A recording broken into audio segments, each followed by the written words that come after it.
Welcome to this video overviewing the transaction page. As a recap from last video, we created a commission for this 963 Palm Drive transaction, and we created transactions, pushed it over to the transactions tab where we'll look at it in this video. We'll be looking for the gross commission income of $15,000, and then we will see a listing referral being paid $300, $6,205 being paid to the office, $250 being paid to Todd Mathers, the transaction coordinator, and then $8,245 total being paid to the agents. So let's go ahead and look in transactions, and you'll notice that the transactions are filtered by close date. So make sure you'll notice that the close date for this transaction was July 12th. So we'll go to July 12th. We'll see 963 Palm Drive. We'll see gross commission income of $15,000, the total expenses, and then the receivables of $6,205. We can click the little plus right here in the left corner to see the drop-down details of the transaction. And as you'll notice here, we see James Thompson, this is our main agent, receiving $7,000, Lisa, the co-agent, receiving $800, and then the listing referral and the transaction coordinator fee paid accordingly. Then you'll notice up here that the $6,250 is the receivable, and the nice thing about this screen is that you can directly make payments and receive payments on this screen.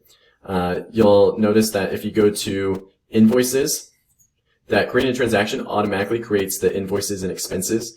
So on invoices, we'll see all the receivables.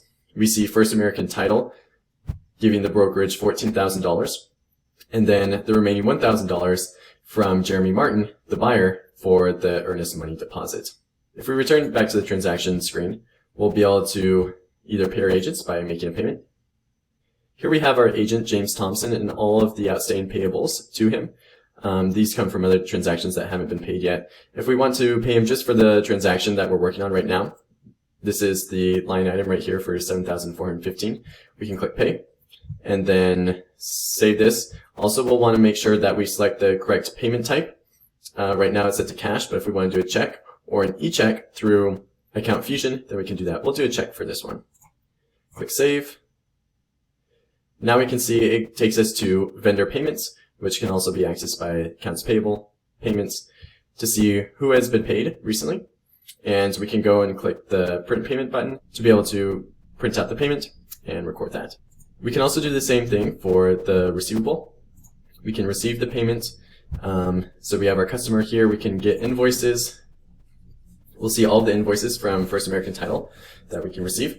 And for this transaction, we'll be looking at the $14,000 and say that they paid to complete the payment. Now, no, it's not $15,000 because the other $1,000 is coming from the buyer in the earnest money deposit. If there was no earnest money deposit, then this would be $15,000. And we can click save. This should cover the functionality of the transactions page. If you have any questions, please watch the other videos and feel free to reach out to us at support@accountfusion.com.